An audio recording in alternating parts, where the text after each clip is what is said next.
राजा विक्रम नागलोक की रहस्यमयी गहराइयों में उतरे, दीप्तिमान लताओं और सरसराते नागों के बीच, यहां तक कि वे पहुंचे अग्निहीन अग्नि की गुफा, जहां भयानक सर्प दैत्य शरभक उनका इंतजार कर रहा था।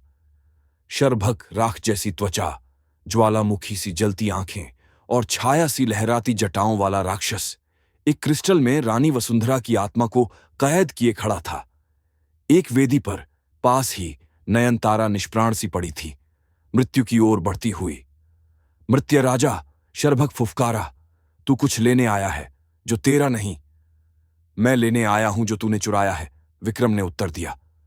फिर आरंभ हुआ एक दिव्य संग्राम। विक्रम की तलवार से हर वार के साथ मंत्र गूंजते, जबकि शरभक काली ज्वालाओं और छायाओं से हमला करता।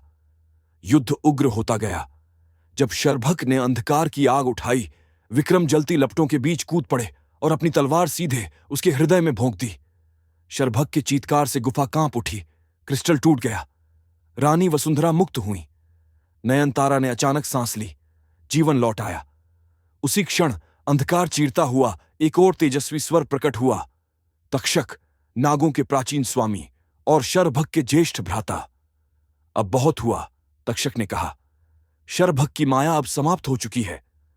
तक्षक ने अपने दिव्य तेज से नागलोक को संतुलन में लौटाया।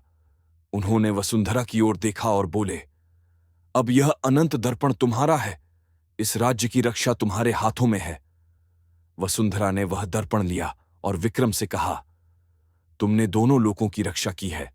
वज्रमणि अब सुरक्षित है।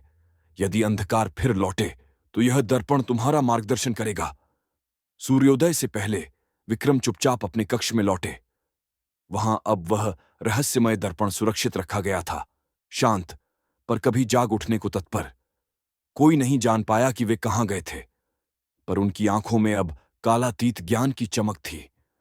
और नीचे नागलोक की गहराइयों में तक्षक और रानी वसुंधरा अब साथ मिलकर शासन कर रहे थे, संतुलन के रक्षक, रहस्यों के संरक्षक और भूले बिसरे लोकों के देवता।